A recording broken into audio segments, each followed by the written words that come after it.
jaalalleeto maaf garaa jabaata oofinan si beeka maaf narraa fagaata saaratu jabaate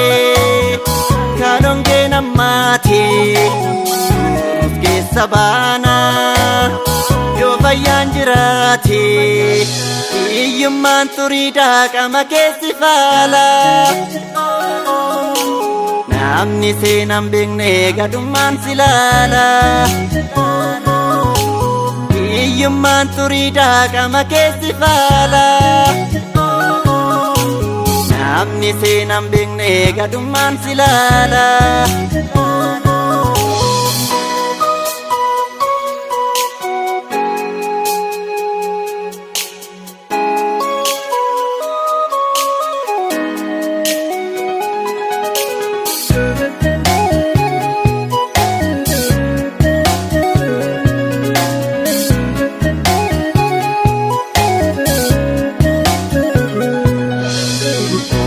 jaalalleeto dhibbinaan hin taatu obsatu dajaala obsumaan jiraatu saamna yaadu gaarii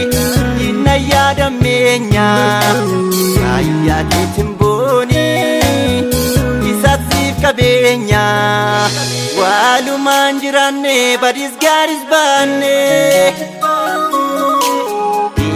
gaarii maltuu addaanis nun baafne waalumaan jiraanne badis gaaris baanne inni gaarii maltuu addaanis nun baafne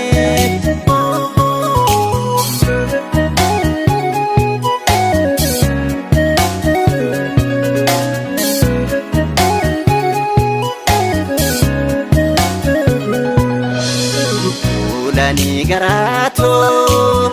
itti laalitai biyya kee biyyoorma mee waliin madaali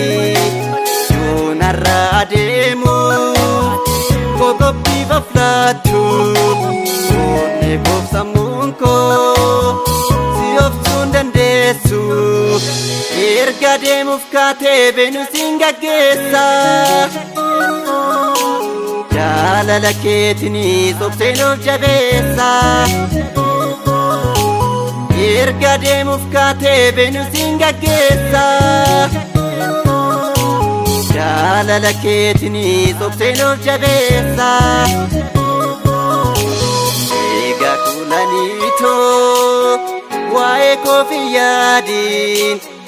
obsumaan jiraanna boruuf qooda baanna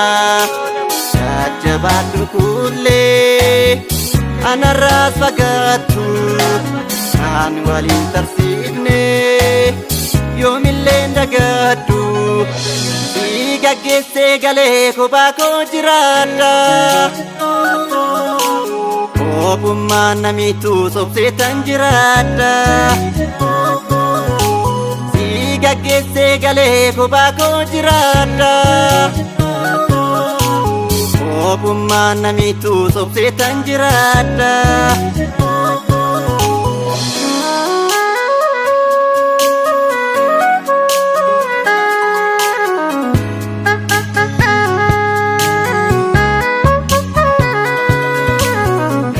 akkam kulleeto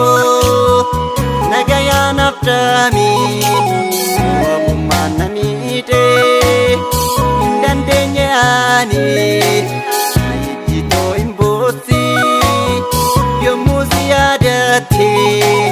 Wani kosa egu inni siif dhabbate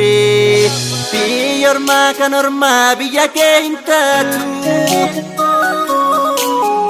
obsumaan dabarsii haga keessa baatu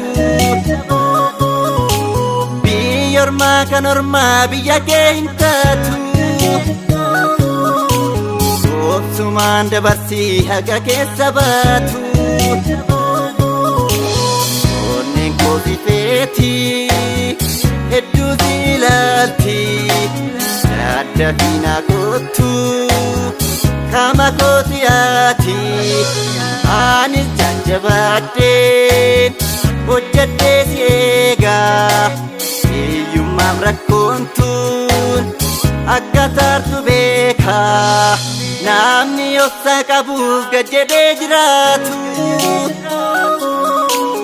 yeroo isaatti hojiif of godhee jiraatu humni isaa bareedaa gammachuun jiraata sammuusaa bohaarsee jaalalaan jiraata jaalalaan jiraata.